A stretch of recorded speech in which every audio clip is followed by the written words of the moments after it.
Cette émission est rendue possible grâce à la participation des commanditaires suivants.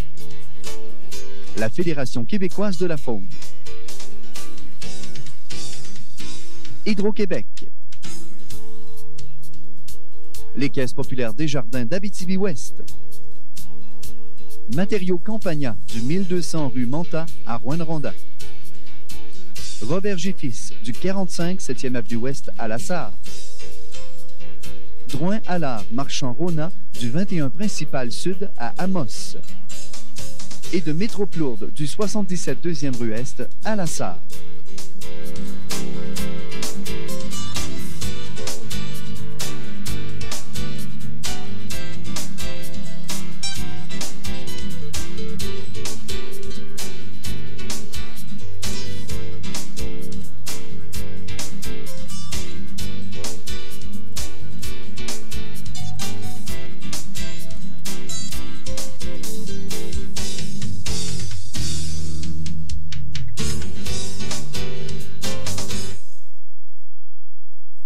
Mesdames et messieurs, bonsoir et bienvenue à votre émission Fauniquement Vôtre. Cette semaine, nous allons parler des lois et des règlements sur la pêche. On va essayer de toucher également à la pêche hivernale parce que les deux, ça va un peu ensemble. Et puis, qui de mieux pour nous en parler qu'un agent de protection de la faune, M. Alain Desrochers. Alain, bonsoir. Bonsoir, Gaby. Alain, on va parler des lois et des règlements de la pêche. La semaine passée, on avait parlé des lois et des règlements de la chasse. Ça vous concerne directement. Vous êtes impliqué, vous êtes là pour protéger la faune. Donc, si on protège la faune, c'est sûr et certain qu'on protège autant la pêche que la chasse. Alors, il y a des lois, il y a des règlements. On va en parler un peu. Et la question que je te posais aussi pour la chasse, je te la pose également pour la pêche. Qui peut pêcher au Québec? Tout le monde peut pêcher au Québec. Il n'y a pas d'âge limite, il n'y a pas d'interdiction. Que ce soit résident ou non résident, tu peux pêcher, et toujours à la condition d'avoir un permis. Ça, c'est la base. C'est la base de toute chose. Il y avait un cours spécial qui se donne, on en a parlé la semaine passée pour l'achat. Ce cours-là ne se donne pas pour une carte pour avoir un permis de pêche. Un permis de pêche, il y a... Permis de pêche, n'importe qui, tu n'as pas besoin d'avoir un certificat de chasseur pour te procurer un permis de pêche. Tu vas chez un dépositaire, tu procures un permis de pêche. Que tu aies une carte de certificat de chasseur ou pas, n'importe qui. Ça ne rentre pas en ligne de compte. Non, le certificat de chasseur, c'est seulement pour les permis de chasse. Ça le dit. Pour la pêche, tu n'as pas besoin de ça. Tu vas te procurer un permis de pêche. Ton permis de pêche est valide à partir du moment où tu l'as jusqu'au 31 mars de l'année courante. De l'année suivante, ouais. C'est ça. Alain, peut-être une question là, qui est immense parce qu'on a beaucoup de plans d'eau au Québec. En Abitibi-Témiscamingue, on en a énormément aussi. Peut-être te poser la question, quelle sorte de poisson on peut pêcher en Abitibi-Témiscamingue, mais si on y allait peut-être avec les principales sortes, que nous autres on pêche ici, là. Ici, en Abitibi-Témiscamingue, le poisson qui est le plus pêché, c'est le doré. C'est sûr qu'après ça, tu as d'autres espèces qui sont quand même sportives, comme le brochet, l'ombre de fontaine, qui est très, très, très apprécié. On peut retrouver plus au sud, vers le Témiscamingue, de la chigan, de la truite grise, qui est aussi appréciée. On a d'autres espèces qui sont appréciées souvent par les jeunes, que ce soit la perche chaude, la laquèche, la barbotte. Les jeunes, si ça mord, peu importe la sorte de poisson, sont bien, bien contents. Puis, tous les poissons qu'on a ici en Abitibi-Témiscamingue sont comestibles. Il y a du monde qui ont des dents de certaines espèces. C'est ça, justement, mais c'est parce qu'ils la connaissent. Oui, parce qu'ils ne connaissent pas l'espèce de poisson en tant que telle. Parce que, on prend l'exemple de la lotte, que le monde appelle la loche. C'est un poisson qui est délicieux. Un poisson de boîte qui appelle. C'est ça. Il se tient au fond tout le temps. C'est ça. Mais c'est un poisson qui est mangeable. C'est ça, délicieux. Il est moins populaire pour la pêche, mais c'est un poisson qui est délicieux à manger, puis c'est que le monde ne le connaisse pas. C'est ça. Je pense que peut-être faire une éducation, non, par exemple, mais seulement que, comme tu disais tantôt, Alain, chaque type de poisson se mange. C'est sûr qu'il y en a. Faites-moi choisir entre une lotte ou une loche, là, c'est la même chose. Et puis, une belle grosse truite ou un beau gros doré, c'est sûr que mon choix va être bien vite fait. Mais ça ne veut pas dire que l'autre ne se mange pas, par exemple, à ce moment-là. Puis, tout est une question de goût. Exactement, c'est ça, c'est ça. Il y a des... Bon, on parle de permis. Permis individuel, permis familial. Oui. Ça recoupe un peu la même chose que j'ai dit pour le permis de chasse au petit gibier. OK. Il n'y a pas vraiment de permis familial. C'est que le permis de pêche, le conjoint du titulaire ou la conjointe du titulaire et les enfants de moins de 18 ans peuvent pêcher sur l'autorité de ce permis-là. OK. OK? C'est sûr que quand les gens pêchent, c'est seulement une limite qui s'applique, la limite pour ce permis-là qui s'applique. Selon les zones, la limite peut être différente, mais c'est une seule limite qui s'applique pour quand tu pêches avec un permis, l'ensemble de la famille sur seulement le permis d'un titulaire. La même chose qu'on prend là, une personne de moins de 18 ans, un enfant de moins de 18 ans qui va avec quelqu'un de 18 ans et plus qui possède un permis de pêche, il peut pêcher sur l'autorité de ce permis-là, même si ce n'est pas un parent, mais il faut que la personne soit présente avec lui à ce moment-là. C'est pour ça qu'on dit permis familial, mais en fin de compte, c'est que les enfants de moins de 18 ans peuvent pêcher sur l'autorité des permis. Fait que, est-ce que ça veut dire, Alain, la personne s'en va à la pêche avec sa conjointe, le mari a, lui, son permis, la conjointe n'a pas besoin d'avoir un permis? C'est ça. La conjointe n'aura pas besoin pour pêcher. Mais elle peut pêcher. Là. Elle peut pêcher. Okay. On va faire une distinction pêche d'été, pêche d'hiver à ce moment-là. L'été, les deux personnes peuvent avoir le canne à pêche et pêcher. Chacun a une canne à pêche, ils ont seulement un permis. OK. OK? Et la limite c'est la limite d'un permis. D'un seul permis. OK. Mais si on va pour la pêche d'hiver, OK? La pêche d'hiver, la femme va pouvoir pêcher, mais c'est seulement 5 lignes pour l'ensemble des personnes qui pêchent sur ce permis-là. OK? Okay? Le mari a son permis, la femme n'a pas de permis. C'est seulement 5 lignes qu'elle a le droit d'installer. Sauf que la femme va pouvoir aller jouer avec les lignes, sortir un poisson, aucun problème. Elle n'aura pas besoin de son permis. C'est sûr que si le gars va à la pêche avec sa belle-sœur, qui est majeure, sa belle-sœur ne pourra pas jouer avec les lignes parce que ce n'est pas son conjoint. Puis elle a plus de 18 ans. Ah, OK. Okay? À ce moment-là, si la femme fait une action de pêcher puis qu'elle n'a pas de permis, elle se trouve à pêcher sans permis. Mais c'est difficile, pareil, parce que si vous ne connaissez pas la personne, vous dites, ben, elle passe pour la conjointe. C'est sûr qu'il y a des gens qui peuvent peut-être contourner la loi, mais la loi, étant ce qu'elle est, c'est... Vous autres, vous êtes là pour faire appliquer la loi. Vous n'êtes pas là pour aller chercher la vérité. Bien, la vérité, oui. Mais ça demande, par contre, je veux dire, vous n'êtes pas là pour voir, le gars, il m'a-tu compté de mentir ou s'il m'a pas compté de mentir? Il m'a dit ça. Mais règle générale, le monde sont quand même responsables à ce niveau-là, règle générale. C'est sûr que à toutes les années, on a du monde qui vont pêcher sans permis, des choses de même. Mais moi, je trouve ça déplorable. Un permis, ça coûte 16 et quelques sous, là.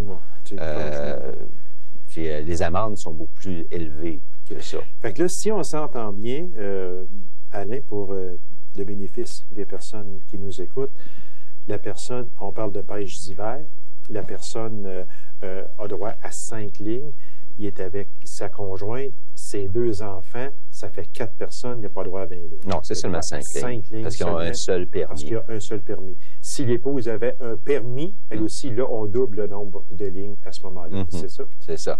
Puis aussi, les jeunes pourraient avoir des permis. On prend, il y a le permis pêche en herbe, qui est populaire depuis quelques années. C'est par l'entremise de diverses associations de chasse et pêche. La Fédération québécoise de la faune émet ce permis-là. Le jeune va recevoir sa carte pêche en herbe, qui est un permis de pêche qui est valide jusqu'à l'âge de 18 ans. Tant qu'il est en possession de ce permis-là, il peut pêcher avec ce permis-là. Puis c'est un permis valide. À ce moment-là, il a le droit à ses limites et il a le droit aussi à ses lignes. Et comment on fait pour l'avoir, ce permis-là? Ça, habituellement, c'est des activités que les associations de chasse à pêche ou différents groupes vont faire. Ils font les demandes des permis à la Fédération québécoise de la faune. Lors de l'activité, les permis sont remis aux personnes mineures qui ont participé à l'activité. Un jeune de moins de 18 ans peut aussi s'acheter un permis. Oui. Peut aussi s'acheter un permis. Il n'y a pas de limite d'âge. C'est sûr qu'on prend un jeune de 1 an qui a un permis de pêche. Bon, là, je pense qu'il y a un petit problème. Il y a un petit problème à quelque part. C'est sûr qu'il faut y aller avec la logique. Parce que Le jeune qui va aller pêcher, qui a son propre permis de pêche, puis qui va pêcher avec son père, le jeune peut prendre sa limite de poisson. Exactement. C'est que là, on vient de doubler la limite. Non, on ne vient pas de doubler. Non? Lui, il a le droit à sa limite et son père a le droit à sa limite si son père a un permis. Le père ne pourra pas prendre les poissons pour son enfant. OK. Le père, si son père est rendu, on prend l'exemple, il prend ses 6 dorés, il n'a plus le droit de pêcher le doré. S'il prend un doré par accident, parce que c'est un doré qui a mordu, c'est son 7e, il doit le remettre à l'eau, même si son enfant n'en a pas. Parce qu'en loi, il n'y a pas le droit. Il n'y a pas le droit. Sa limite est atteinte. Okay. Fait que ça veut dire qu'on parle là, du permis, là, des jeunes là, qui peuvent avoir, là, je ne me sais pas du nom là, que tu as dit, là, mais ça m'échappe. Le permis de pêche en herbe. OK, de pêche en herbe. Ça veut dire que quand ce jeune-là a son permis de pêche en herbe, ça devient comme un permis véritable. Oui, c'est un permis véritable. Fait que lui aussi a droit à sa limite à ce moment-là? Oui, il a le droit à sa limite. Il a le droit à installer ses 5 lignes l'hiver. Il a le droit d'avoir sa ligne l'été. C'est sûr qu'il y a encore les dates d'ouverture à respecter, les limites à respecter. Oui. Il faut que les lois de la faune soient respectées quand même. Mais il a son permis de pêche, puis son permis de pêche, il est valide jusqu'à l'âge de 18 ans. Il n'y a pas besoin de le renouveler. Mais s'il perd son permis, il ne pourra pas le renouveler pour un permis de pêche en herbe. C'est ça. Est-ce qu'il y a de l'esturgeon en Abitibi-Témiscamingue? Oui, on a de l'esturgeon. Si on prend le secteur de la Sarre, on va retrouver ça plus dans les rivières au nord, la rivière Turgeon, la rivière Wawagasic, la Ricana. Il y a de l'esturgeon là? Il y a de l'esturgeon à cet endroit-là, oui. On en a, c'est sûr, dans la Ricana. Ouais, là, je sais que dans ce coin-là, au Témiscamingue aussi, mais je ne pensais pas qu'en Abitibi-Ouest, disons, qu'il y avait de l'esturgeon. Oui. Est-ce qu'il s'en prend? Ça en prend un peu, parce que c'est pas des endroits qui sont quand même pêchés beaucoup par les pêcheurs sportifs, parce qu'il n'y a pas vraiment d'accès. Ah, OK.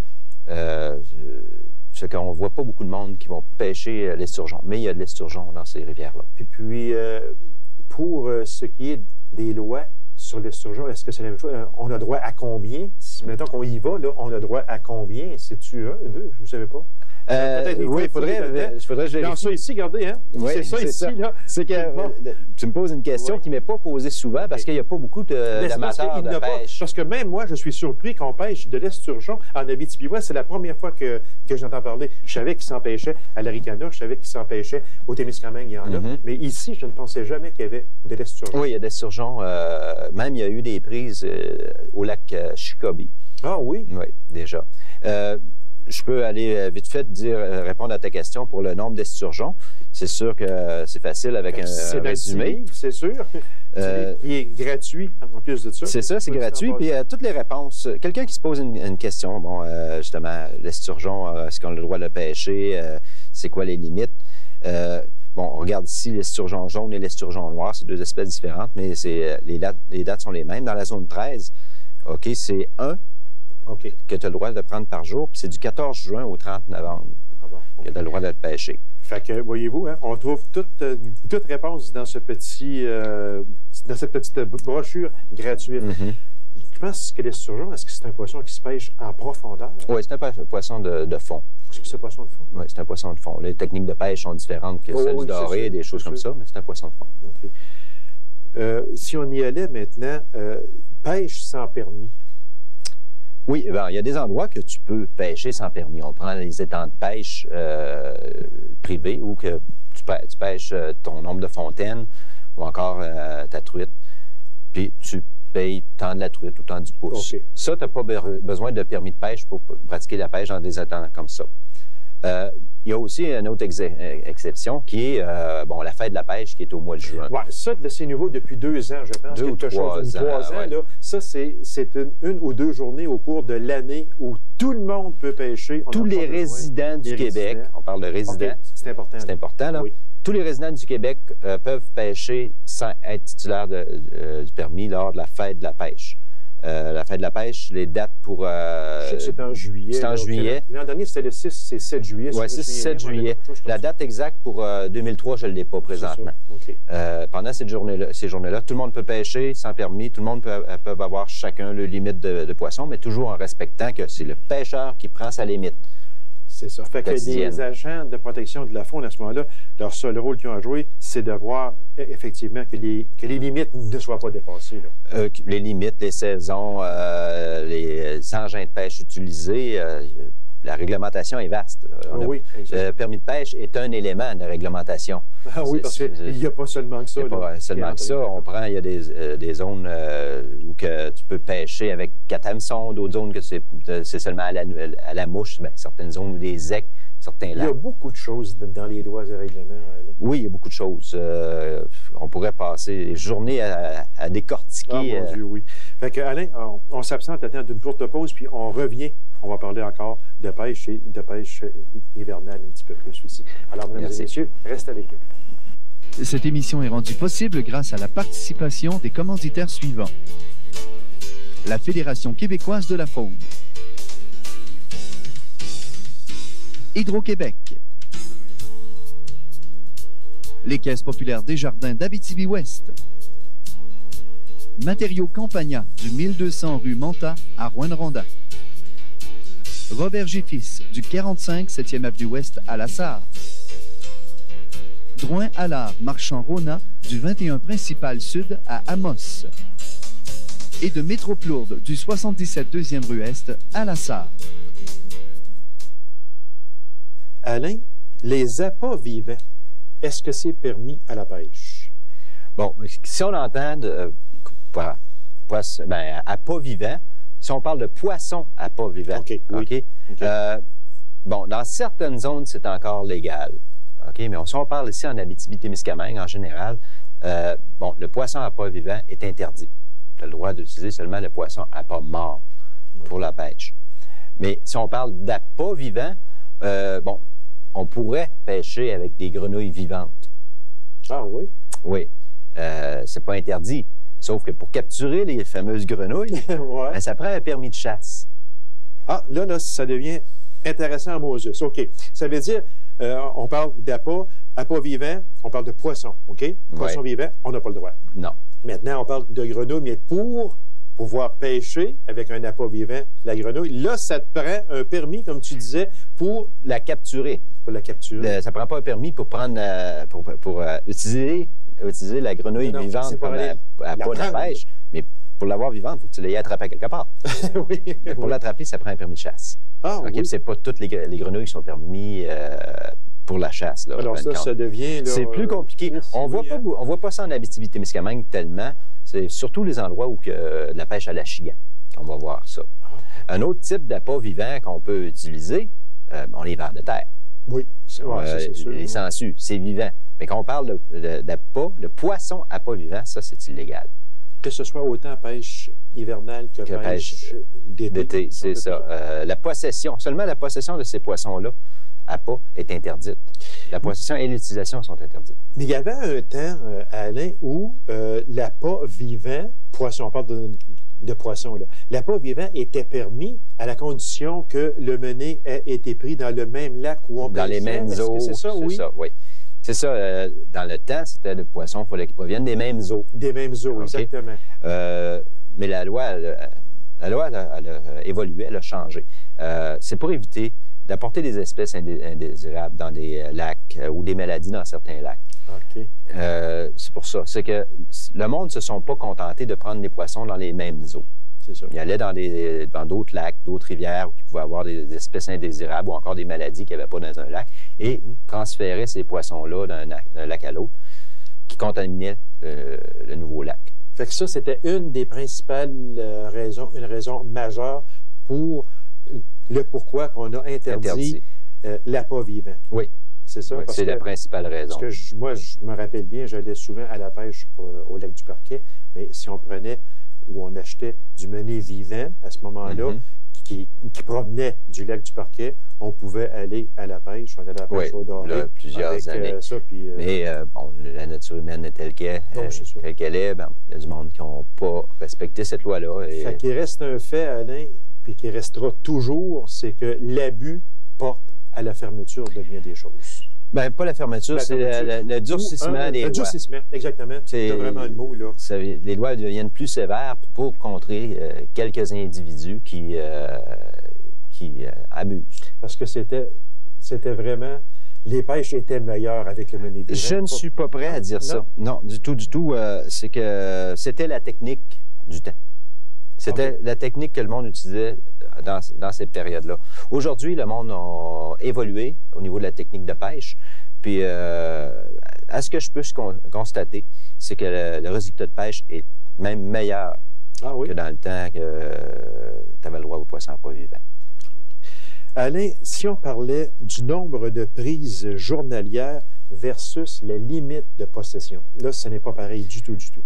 C'est pas pareil, c'est pas pareil et c'est pareil en même temps.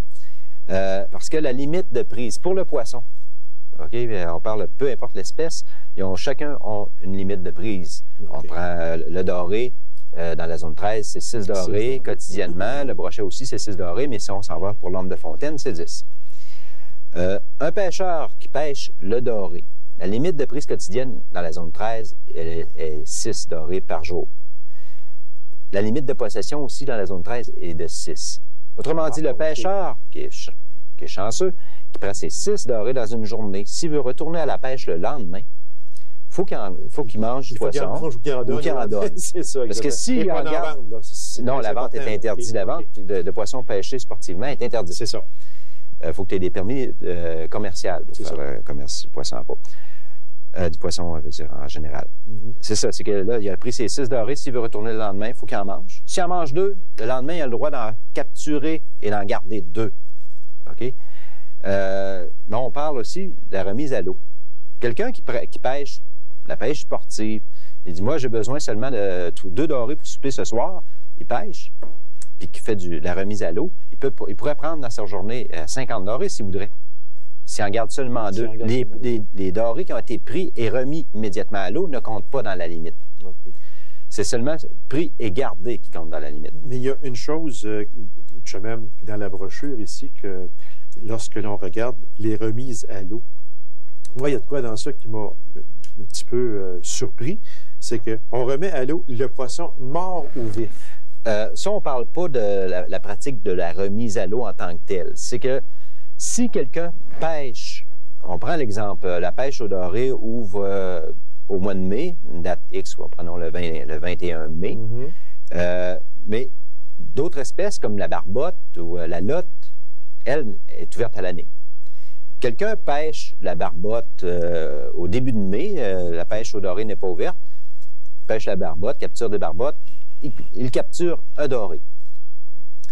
La pêche est fermée. À ce moment-là, il est obligé de le remettre à l'eau, même s'il est blessé à mort ou même s'il est mort, parce que la possession de ce poisson-là est interdite. Ça fait qu'il est obligé de le rejeter à l'eau, peu importe l'état du poisson.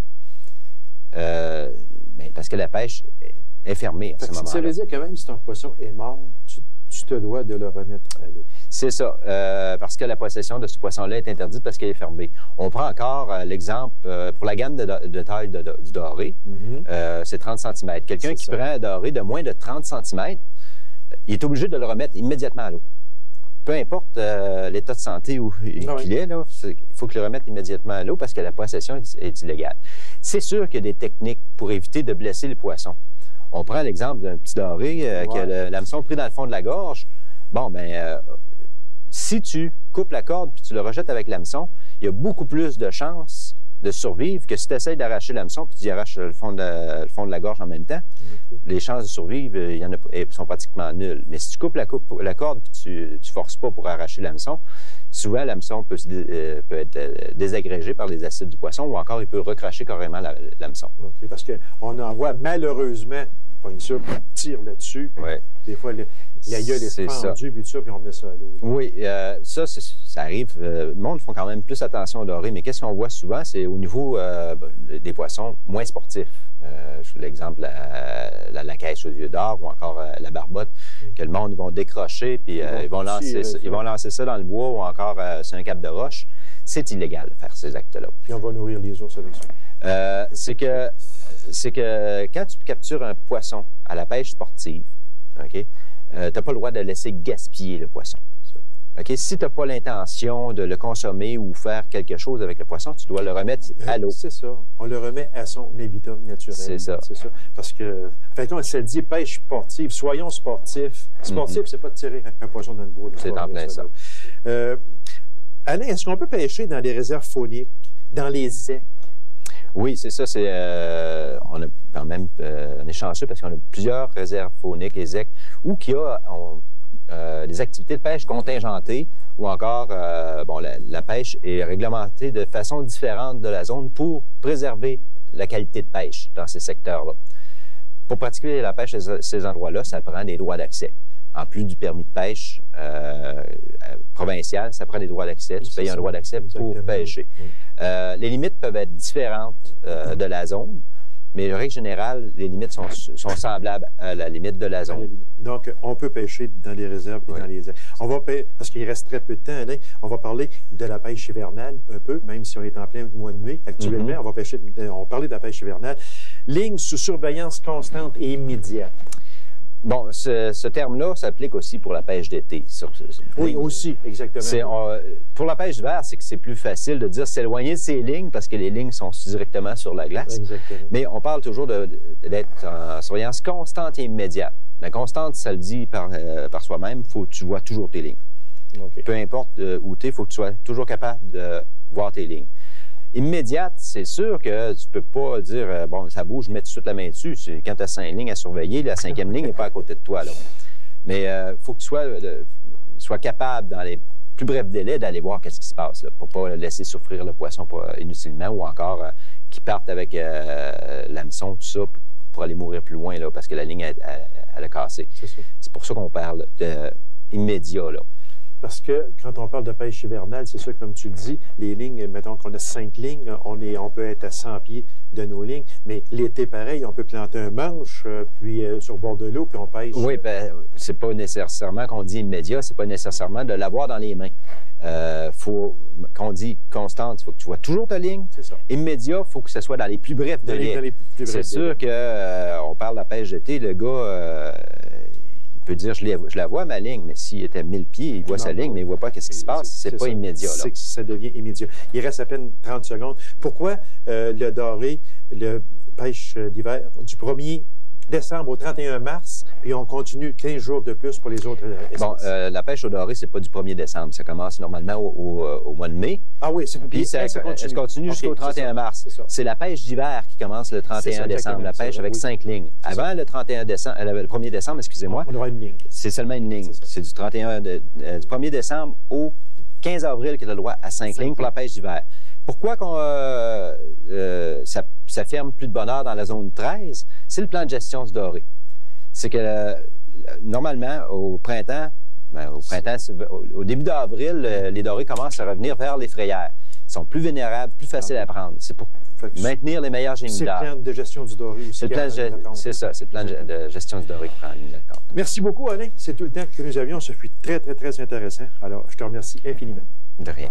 Alors, mesdames et messieurs, on vous invite à être des nôtres la semaine prochaine pour la dernière émission de Fauniquement Vôtre. D'ici là, on vous souhaite une bonne semaine. Merci et bonsoir.